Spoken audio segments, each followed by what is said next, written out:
the audience. If there's anything hyper relevant as we go through, definitely put it in the chat box and we can look at including that within our back and forth before our formal Q&A period.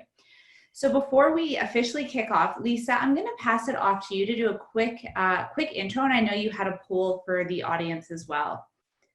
Yeah, thanks, Jessica. So I think, you in a one-liner summed it up. There's an incredible amount of change right now, and I am super curious how everybody that's joined today is feeling.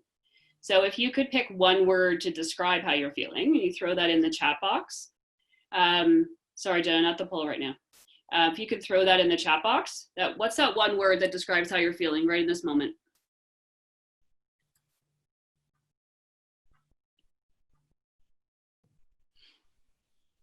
So uncertain, content, exhausted. What else is out there? Overwhelmed. I like the overwhelmed in the caps.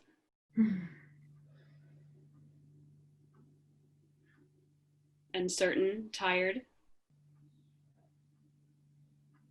Thanks you for those that have shared and continue to do that. I think acknowledging just off the top how everyone is feeling in this moment is an important thing to do consistently, but it's also a thread that you'll hear throughout what we're sharing today as well, that as much disruption and change that we've experienced in our work life and our personal life and just about every aspect of our life, we also have an incredible amount of feelings and emotions that are attached to that we're all trying to process as well. So Jess, I'll hand it back to you. Perfect. Thanks, Lisa. And I think personally, I think so many of us can relate to a lot of the words that you shared, and hopefully throughout the next half an hour, we'll be able to go through some very tangible tips and tricks and takeaways to help alleviate some of that. So the first question that I wanted to get into is this new norm of working remotely. I think for many people, this is a new reality. I think the first kind of weeks in March and early April, it was all about transitioning and kind of firefighting, getting people out there and ready to work in this new environment. And now as we're into the beginning of June already, and we're still living within this new reality and likely will for the foreseeable future. How do you have advice on and for people on how to adapt to this and how to adapt to this new norm of working remotely, both from a personal and professional perspective? Yeah, for sure. And I think before I jump into that, I do want to launch that poll that you saw come up to find out from you guys. So in terms of making this transition from whatever your office space or office place looked like before, what does your workspace look like now? So are you, it's at home. If it's at home, is it in an office? Is it the kitchen table? What does it look like right now? You could share that with us. I'm just curious to see.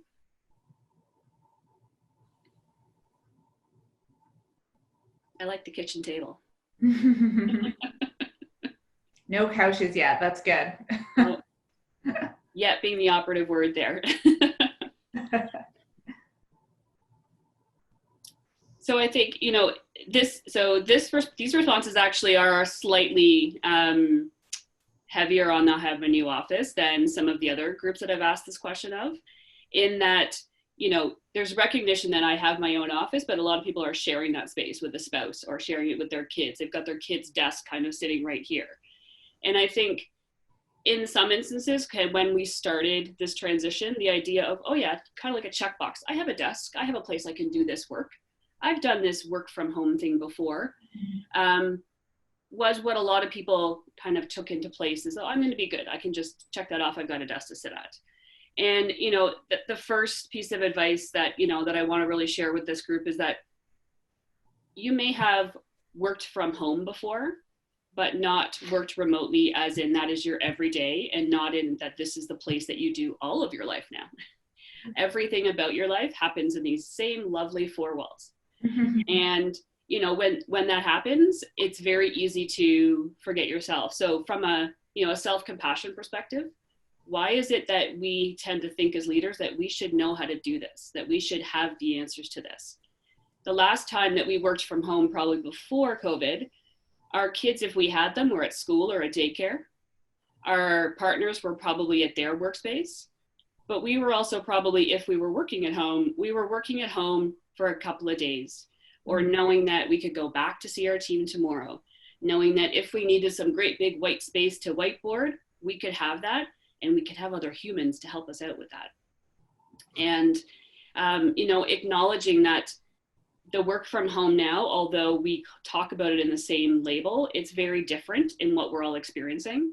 And to know that we each need time, to figure out what that's going to look like. And I think, from an advice perspective, a couple of things to consider is, what are the work hours that you're going to create? So it's really easy, whether you have an office or not, because you're in the same four walls, to just kind of never stop working. The laptop is calling me. And so what's the start time for work? What's the end time for work? Or maybe, you need to have a time that's got like a break in the middle of the day because you're helping your kids with math. But figuring out what are those hours for you that you're going to spend focused on work. Because now that everything else in your life is happening in that same space, you need to create those boundaries for yourself, but you also need to create those boundaries for your family. And that, I would say, is also kind of the second piece of advice I would share, is that you and your family are now constantly, as you all know, coexisting in the same space. So what do you need from your family? Like, what does your family need to know? What does your family need to know about your work style? About when maybe you need to, when you maybe need to have heads down time, and when is it okay to come in and say hello? And then what do they need from you? So if you've got kids and they're learning this school from home thing for the first time.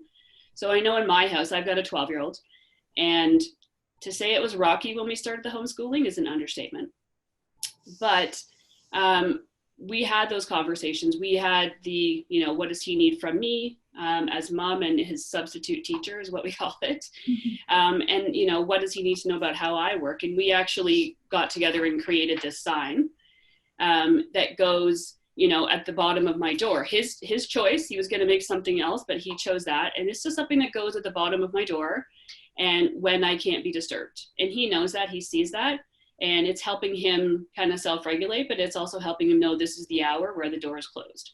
So it helps to create those boundaries. It also helps as a parent to alleviate some of the guilt around I'm not spending some time or I'm not helping him with some of those things that he needs. So there's certainly figuring out what are those boundaries in this new space we have. And then where is your personal timeout? Where is your me time? Your spouse, your partner, where are you finding the 30 to 60 minutes to not be mom and dad, to not be an employee, to not be a leader, to just be yourself in any given week, so that you can maybe turn the brain off as much as possible, but at least do something that's just for you. Perfect. Yeah, I know that's so relatable for so many people. One of the things that I've started to do is carve out time to even just get out and go for a walk, simple things like that, where at first you have this sense of guilt almost because that you should be in front of your computer, you should be working, but you forget when you're in the in-person environment, you easily get up to go get a coffee, you stop by someone's office, you have a conversation. So how do you start to replicate that? But instead of engaging in kind of face-to-face interactions, what are some of the things that you can do for yourself? So thank you for sharing that. I want to pivot slightly. So we talked a little bit about personal self and wellness there. But now putting our leader hat on, what are some of the things as a leader that you can do to help engage employees? And I think a lot of the advice that you shared is a great starting point for leaders to share with their employees to create that trust and that openness. But now again, within this virtual environment, what are some of the things to keep employees engaged and to keep them happy and healthy? Yeah, I think happy and healthy is a very important piece to that. I think, as leaders, ultimately we need to be able to keep the focus on the most important thing. And that first and foremost is our employees' health and their families' health. And then it is the current running of the business. Mm-hmm. And, to be able to do those two things and to be able to have those things top of mind to guide your decisions, I would say that, the three kind of areas to really lean in on is communication, creating a sense of connection, and then actually involving your employees in the change. From a communication perspective, it's not just about, the message that comes out from the organization. That is important for our employees to hear. They need to know that someone's thinking about tomorrow. Someone's got this stuff. But they also really, really need to know and have a conversation with their direct leader. They need to have that personal connection. They need to know that it's also not just a generic organizational message, that it's a message in a conversation, that it's a conversation, but it's not just something that's one way being said to them. Because I mean, we look at the words of the way everyone's feeling, and that uncertainty, that unbalance, that overwhelm is fairly consistent across how our teams are feeling. And, you know, they need to be informed to know what's going on, but they also need to be heard.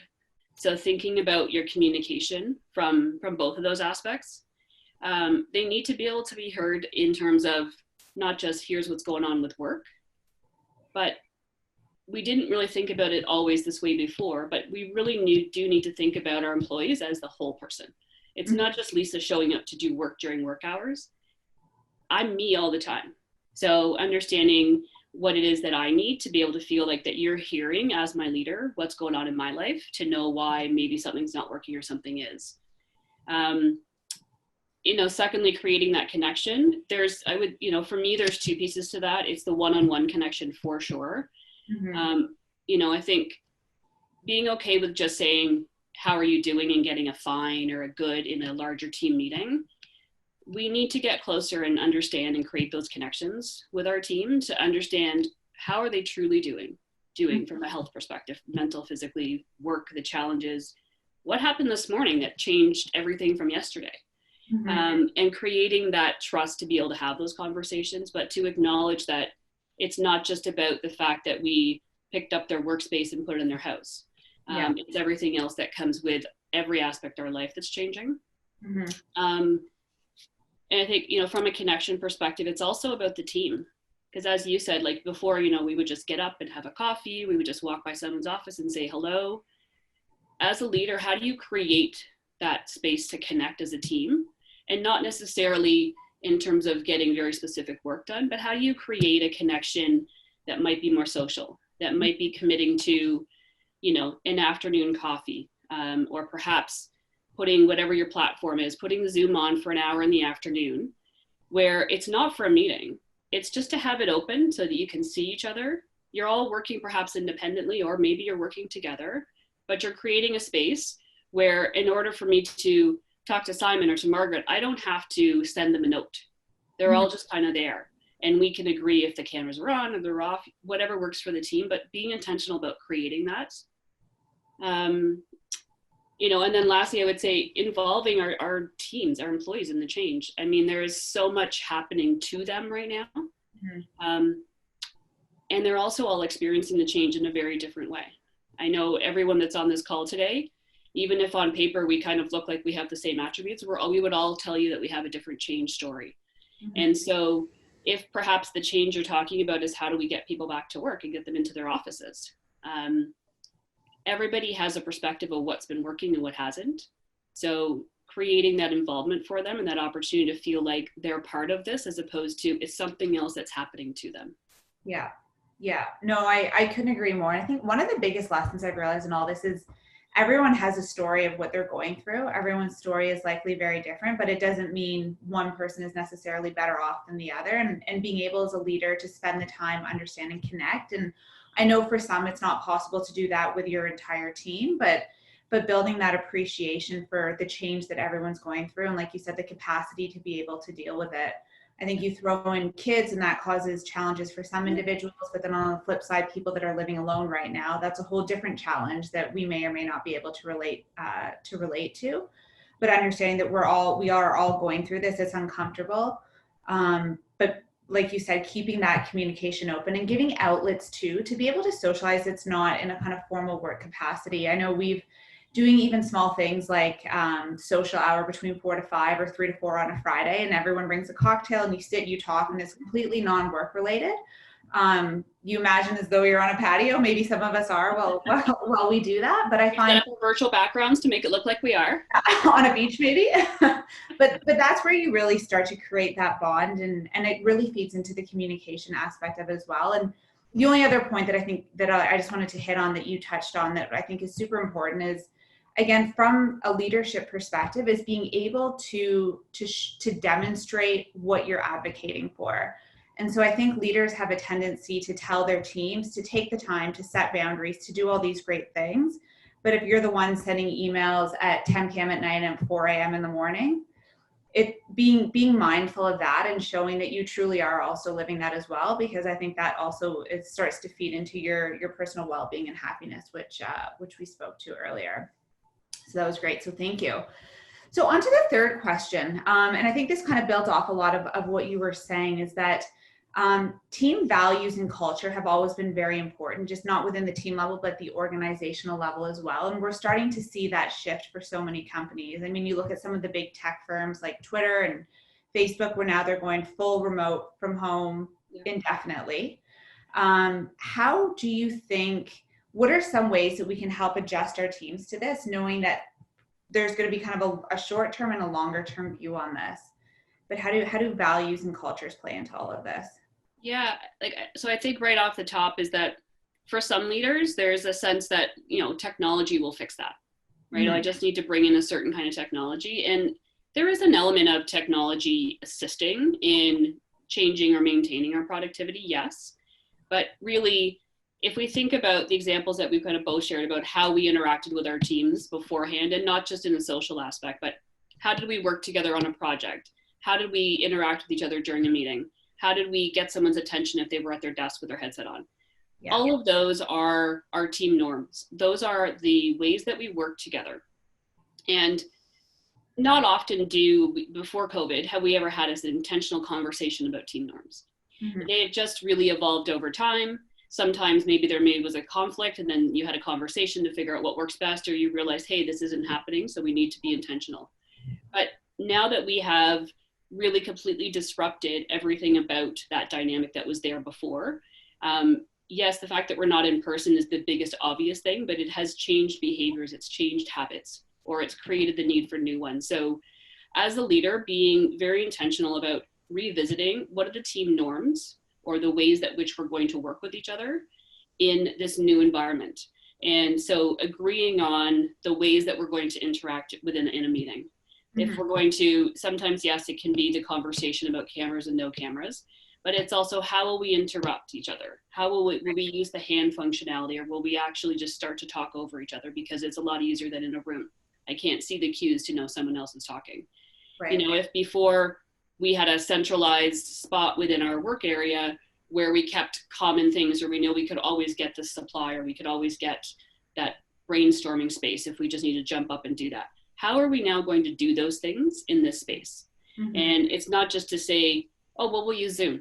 It's about how will we use Zoom? What are the behaviors that as a team we need to all agree on with each other? And there's probably also new habits. There's things that we have to start doing or stop doing from before to really be able to capitalize on the fact that in one way, this has given some people a lot of freedom to be able to work from home and to do what we're doing today. And in other people, this has created incredible fear. Mm-hmm. And so you being okay to be fearful, and me being okay to be empowered in freedom, and how do we come together and work together? Because now it's about the outcomes and the outputs of our team.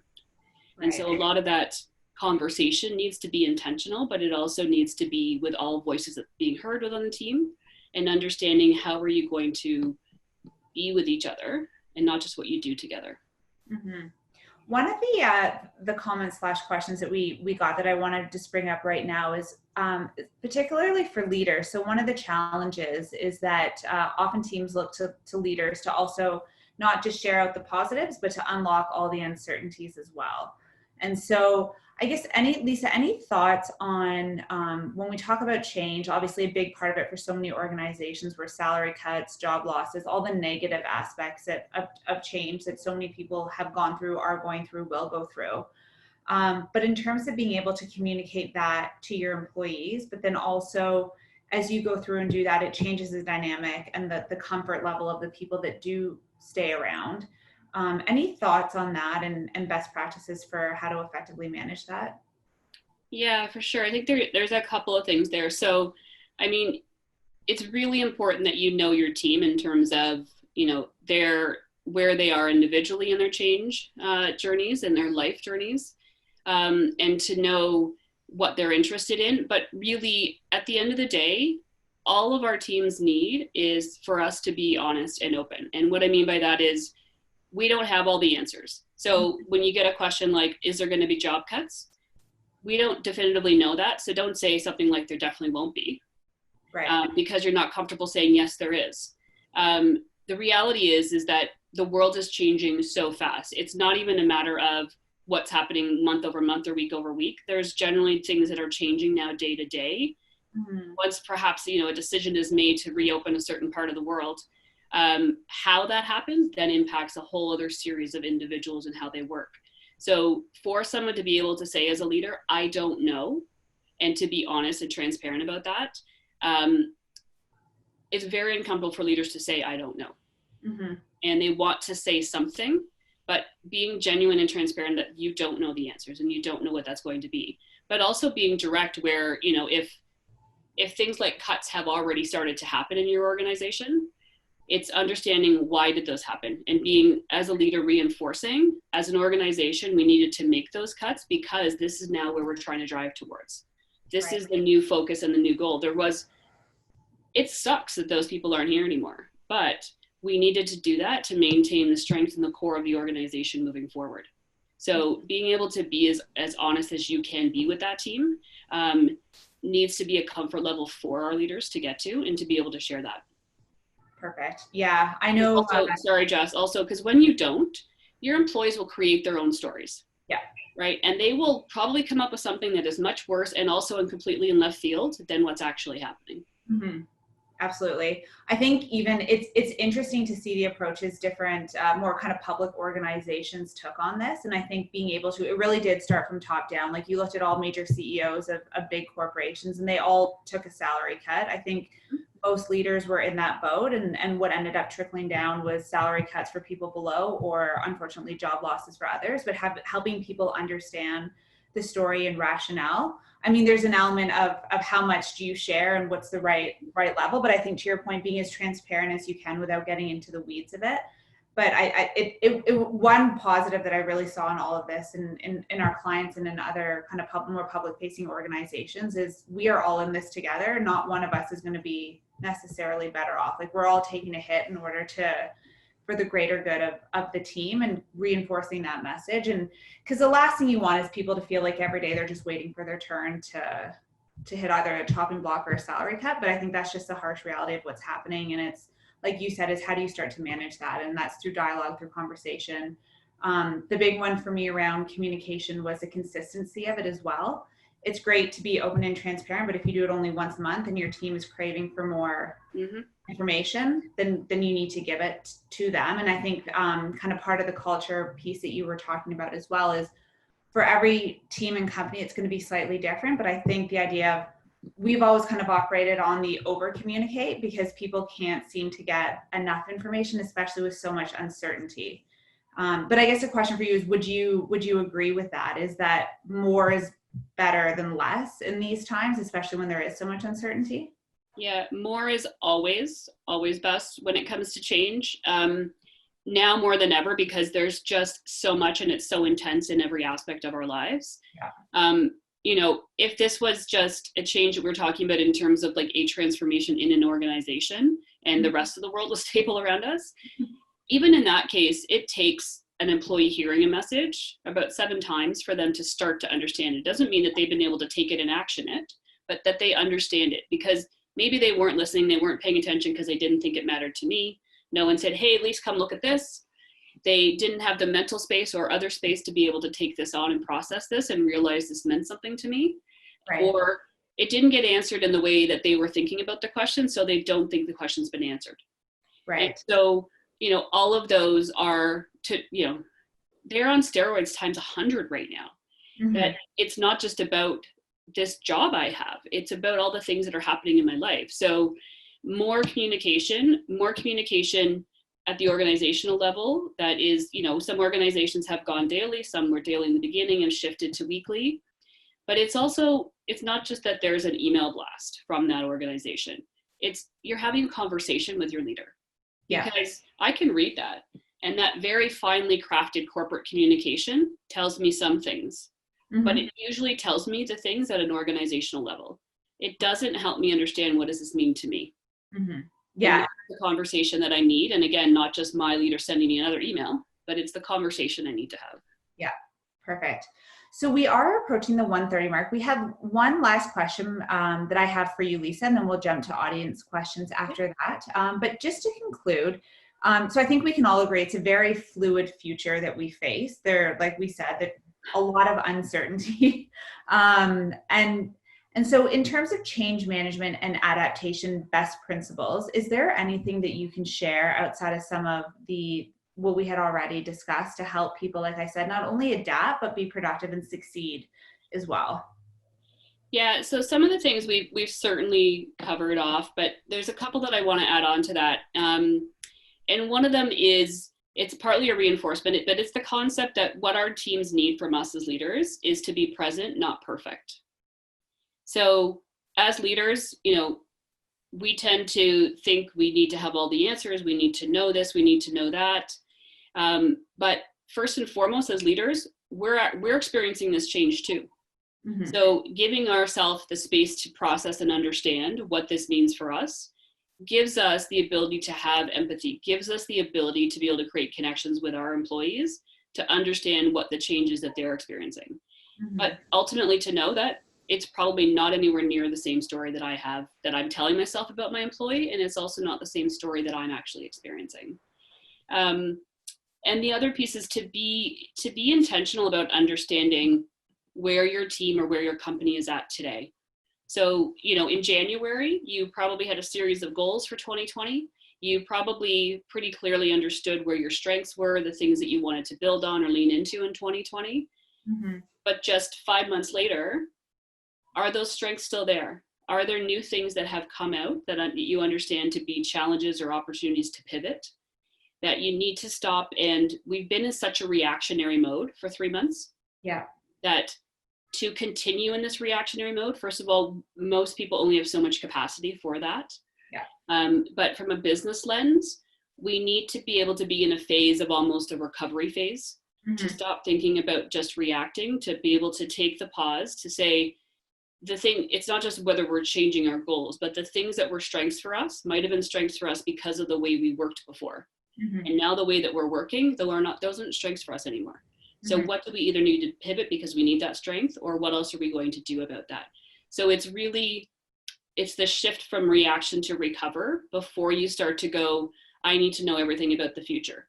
Because, as your point, everything is going to be and has been for some time so fluid. It's not going to be easy to paint a crystal clear picture of where we're going as an organization for a while. There's going to be uncertainty for a while. But so knowing that, focus on knowing what you do know and what's changed about your team today, so that when you're figuring out where to go, you clearly know where you are today, because it's a lot easier to get somewhere when you know where you are today. No, and I think that's such an interesting point. I think where so many people felt the exhaustion, and to the question that you asked just to kick this off, is when you're in that firefighting reaction mode, that's what's so depleting from a personal resource perspective. But if we can start to adjust to this new reality, the skills that we need, how to effectively manage it, it takes away some of that. Yes, the future may be uncertain, but at least we know that we're working towards a bigger picture. We've built up the right skills to help us be there, versus every day when you log onto your computer, you're like, what disaster am I going to try to manage today? And again, one of the positives, I think people are moving out of that. They're getting into that second phase around more of the recovery, and looking towards even that reactivate of how do we get back to some type of business as normal and get people focusing on more kind of longer term strategic things, because we do all have to get there eventually one day. We can't keep firefighting on a day-to-day basis. It's not how you run a business, right? And so no, for sure. And I do think it's important though to not think about it as going back. Like, there are still a lot of people that, like, I want to get back to normal. I want to get back to what was before. I want to get back to January. And there are aspects that existed in January that we can then pull forward to tomorrow, but we're not going backwards. Everything about time, the world, the society, us, we're moving forward. Yeah. So what did you love when you make that statement, I want to go back to normal, or I want to go back to then? Understanding what it was that you loved about that, or you appreciated about that, that you want to create going forward. Mm-hmm. But to shift the mindset to think that what you're trying to do is to create going back to January 2020. Yeah, perfect. Well, thank you so much, Lisa. Jenna, I'll pass it off to you as a moderator to see if we have any questions from the audience. I know we still have a couple minutes to go through that. So if anyone does have questions, if you could kindly type them into the chat box, and Jenna will manage the Q&A period. Awesome. Thank you, Jessica. Yeah, so everyone, I know that's a lot of great information that Jessica and Lisa both shared with us today. So we'll give you a couple moments to gather your thoughts, and we do welcome your questions and comments like Jessica mentioned. So we'll give you a couple minutes, and yeah, we will see what feedback you have for us.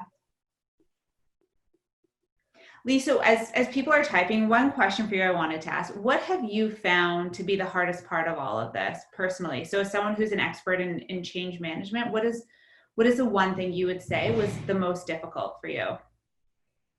The homeschooling and the changes my son's going through. Yeah. So it's the homeschooling itself. So I learned that, as much as I love change and I live and breathe it, my son, not so much. And so, the experience for us was, and I know some about it similar, is that, what his teacher did in week 1 was different from week 2, 3, 4. And it probably took until week 5 to get into closer to a rhythm.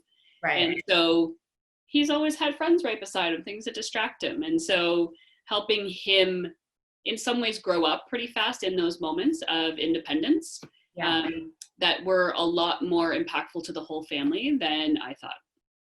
Yeah, I can relate. I have a 4-year-old daughter, and just the series of emotions that they've went through, it seems like it's stabilizing, but it was a lot to manage.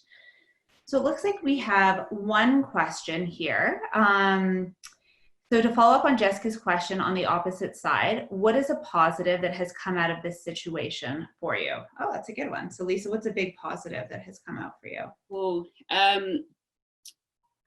so one of the ones that's at the top is the ability to reset and to pause. So having a 12-year-old who is a hockey nut, sports junkie, but specifically hockey, we were a family that was go, go, go, go, go. We really didn't stop. We rarely had family dinners together. We were usually getting something on the way to the rink, or 2 of us reading together, but not all 3 of us.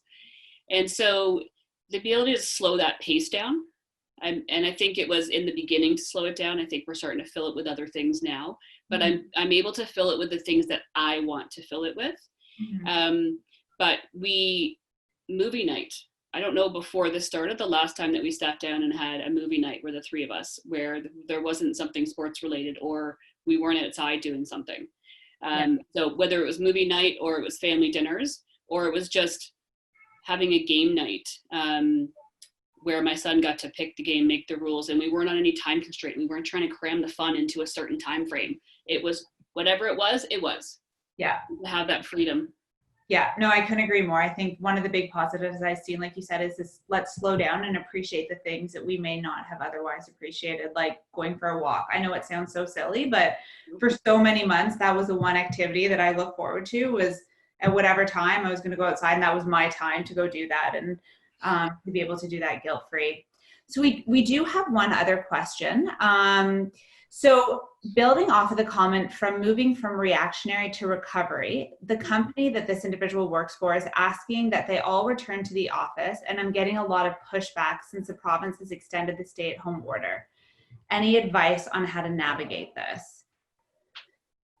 So, and I have heard this from other people, is organizationally, I think at a certain level, people are saying, let's start to bring everyone back in, but there's still the fears of people having going back into the office, especially when there's still such a large percentage of the population that will be working from home. But Lisa, any comments on how to navigate this and how to communicate this to employees that are pushing back? Yeah, I think so. At the end of the day, what's underneath so much of this is it's about safety. It's personal safety, but it's also psychological safety. And when an employee doesn't feel ready to go back, it makes me ask the question, as an organization, what have we done to prepare the space, but to prepare the employee before that? So did we understand what was concerning these employees? What were their specific concerns? We know there are generic concerns about everybody being back in the same space, but what's specific about that employee? Have there been considerations if that's an employee that's immune compromised? Has there been the conversations about the gradual coming back to this? There's a lot of opportunity and need for conversation to understand what has happened in the last 3 months to that employee while they've been away.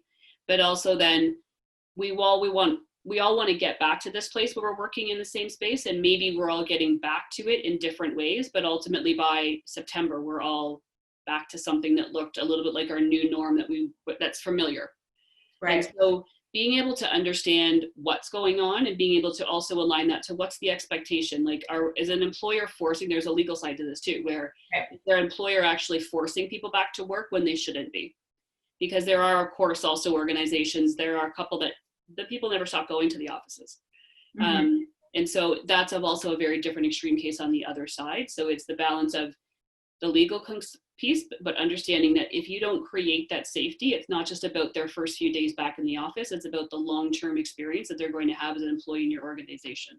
And I think just adding on that quickly, because we do have 2 other questions, was being able to communicate upwards of feedback that you're getting from your direct team and employees to management that's making these decisions.